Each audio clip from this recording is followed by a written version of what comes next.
Ernest Hemingway may be the first fiction writer anyone thinks of if they are asked to name an American writer of the 20th century. The simplicity of his sentences and his vocabulary, a lot of writers have tried to imitate it. What most of them manage to do is just come up with writing that looks like someone not very highly educated wrote it and still doesn't have that kind of crystalline perfection, choosing just the right words, just the right simple but effective details that Hemingway was so good at. If you look at the bottom of page 513, it tells us about Ernest Hemingway, and they're pretty negative to start off. A novelist of despair, aimlessness, disillusionment, lost faith. Certainly there is that aspect to his fiction. However, there's a lot that seems positive and active and lively, and I think has a great deal to do, along with the good style, with Hemingway's popularity. As they mention in the following sentence, masculine pursuit, war, sports, bullfighting, boxing, fishing, not fishing for minnows, serious fishing for enormous fish, as in his perhaps most famous novel, The Old Man and the Sea. His mother was religious. His father, who was a doctor, was interested in outdoor life, hunting, fishing in the American Indians, and Hemingway obviously followed him much more. There is simply no faith in his writing. Sometimes it's really very negative indeed, as in his story A Clean, Well-Lighted Place, where one of the characters, Nada, being the Spanish for nothing, makes a wreck of the Our Father, the Lord's Prayer, in his mind, thinking, Our Father who art in nada, nada be thy nada, and so on. Hemingway definitely rejected God, believed in only two things, really, not even in marriage. He was married repeatedly. He believed in these manly pursuits, big game hunting, as he wrote about so well in the story The Short, Happy Life of Francis Macomber, hunting lions, antelopes, etc. in Africa. Big game, if I can use the word, fishing. As in the very good novel The Old Man and the Sea, frequently taught in schools, also a movie version of it. He wrote about war. He wrote about the Spanish Civil War, the one of this story, which I will tell more about soon. He wrote about the aftermath of World War I in the novel The Sun Also Rises. The other thing most important to him was his own art, his own ability to write. And when Hemingway realized he wasn't writing very well anymore, as I said in the video on Vachel Lindsay, Hemingway too shot himself. As they say in the last paragraph, his own life was rather tragic. He could not find fulfillment in these other things. It's just a lesson, once again, of people not being able to be fulfilled outside of God. They mention his style. They mention the famous detail that he wrote the last page of A Farewell to Arms, which is based on his experiences in World War I, 39 times. He received both the Pulitzer Prize and the Nobel Prize. So, like Pearl S. Buck, remember that he's an American Nobel Prize winner. And The Lost Generation, bottom of that first column, a phrase created by Fitzgerald about the Americans after World War I, is something that he represents well and wrote very well about. The story itself is so short that if there were a little less to it, I probably would not have assigned it as a homework reading assignment. In fact, Hemingway once called one of his stories a very short story. There were times when Hemingway, who of course was known, as we've talked about when I taught him last year to you, who was known for sentences not being very long, not using very large vocabulary words, Hemingway did the same with stories, as he did with sentences, words, and paragraphs. A lot of dialogue in his stories, never very long paragraphs as well. Sometimes his stories were just little vignettes. They were just scenes, a snapshot almost, a moment in time. An Old Man at the Bridge is the same thing. The background for it is the Spanish Civil War. Hemingway wrote an entire novel about the Spanish Civil War, quite a long one, called For Whom the Bell Tolls. It's one of his most famous novels.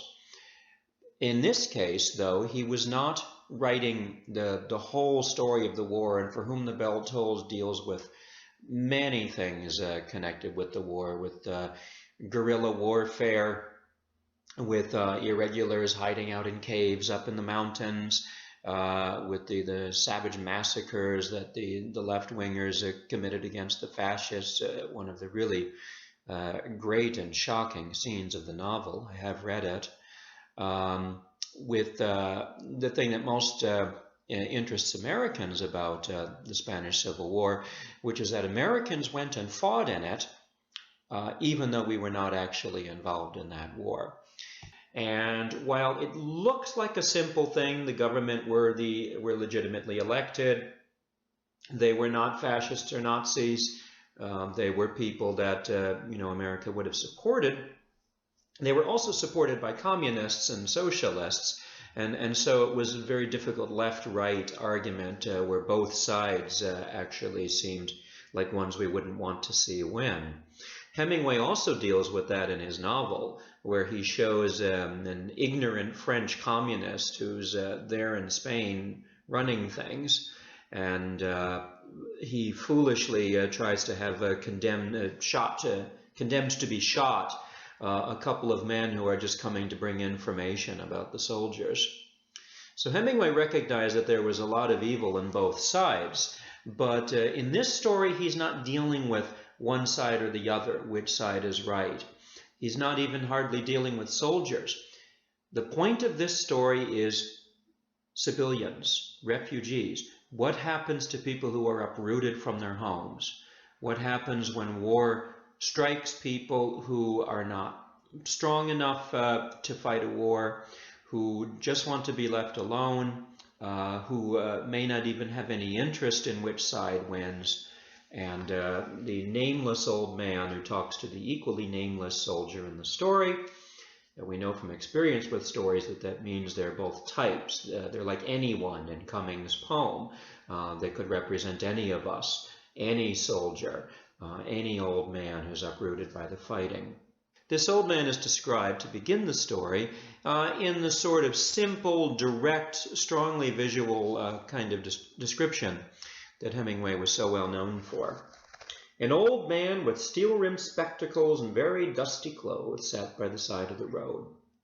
With an almost poetic sort of repetition, Hemingway brings back some of those phrases later on. After the first short conversation, where the old man says the key sentence in the story, "I was taking care of animals," and names the town he's from, the narrator says, right column on 513, "I looked at his black dusty clothes and his gray dusty face and his steel-rimmed spectacles." Hemingway repeats the spectacles in exactly the same words. Of course, that suggests someone who's not a fighter, someone who can't see very well, someone who is perhaps more of a thinker, if we want to use a cliche about glasses. Black dusty clothes and gray dusty face becomes kind of a repeated drawing out of the very dusty clothes phrase from the first sentence. What does that mean? He's walked a long way, he's walked along a dusty road, he's tired, he's dirty, he's uncomfortable. The bridge of the story's title is not even a permanent one. It's a pontoon bridge, as the second sentence mentioned. That means a bridge that's been set up by soldiers as a temporary one just to get across a river when perhaps the permanent bridge has been blown up.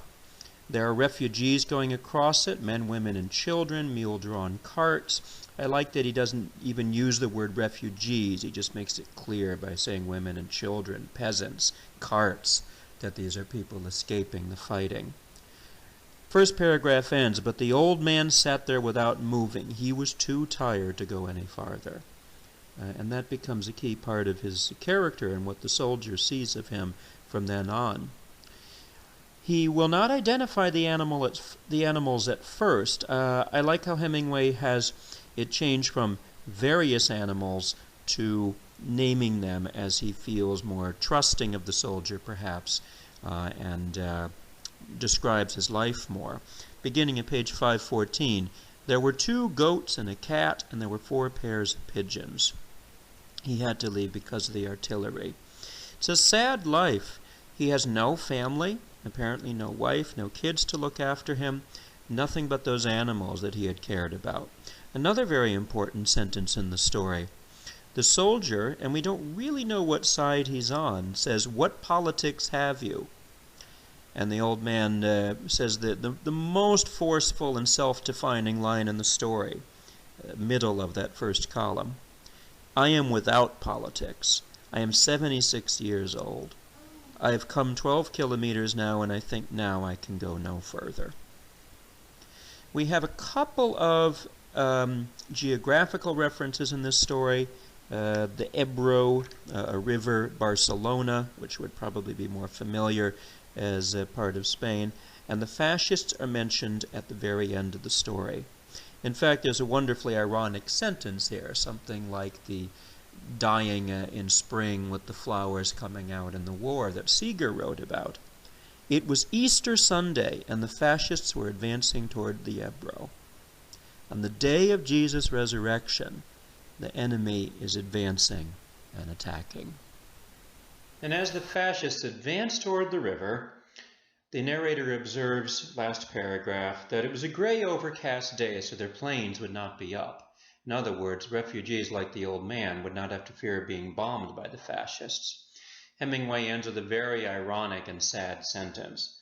That and the fact that cats know how to look after themselves was all the good luck that old man would ever have. The old man, of course, had to give up his animals. He wasn't worried about the cat. He kept saying that cats, a notoriously independent animal, can look after themselves. The narrator is actually kind enough to discuss the other animals with him, at least the birds. Well, the birds will fly away, it's all right. But the 2 goats he's very concerned about, and so on. The old man perhaps did not have to worry about his cat. He didn't have to worry about being bombed that day. But the narrator says he wasn't going to be fortunate in any other way in this terrible situation. And we're left without ever knowing, as with Tom and the enemy, what happened to the old man, whether he survived or not.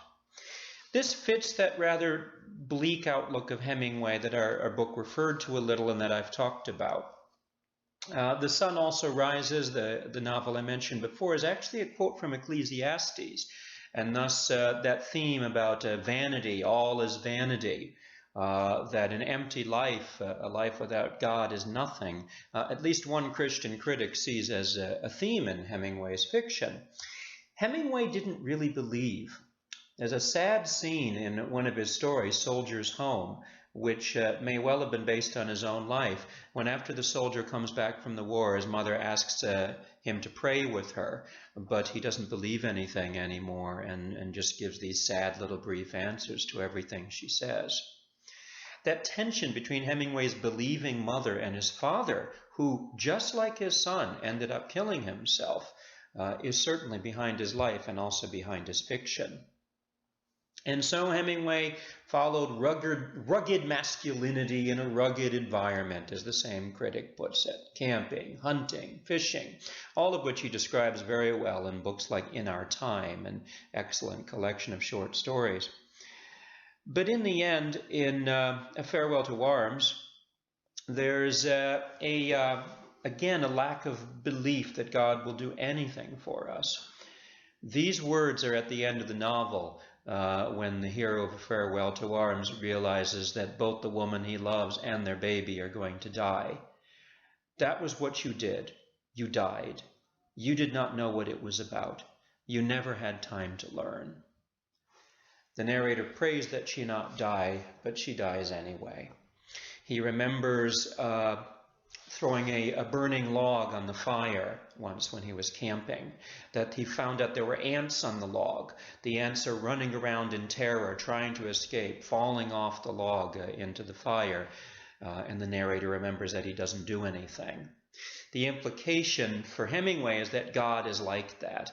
God watches us. He watches us struggle and suffer, and he doesn't do anything for us.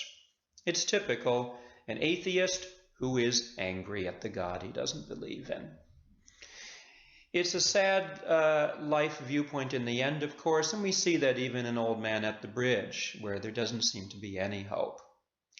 That is coupled with some of the best writing ability and one of the best writing styles in the whole 20th century. That's a strange two things that go together, but that's what makes up Ernest Hemingway.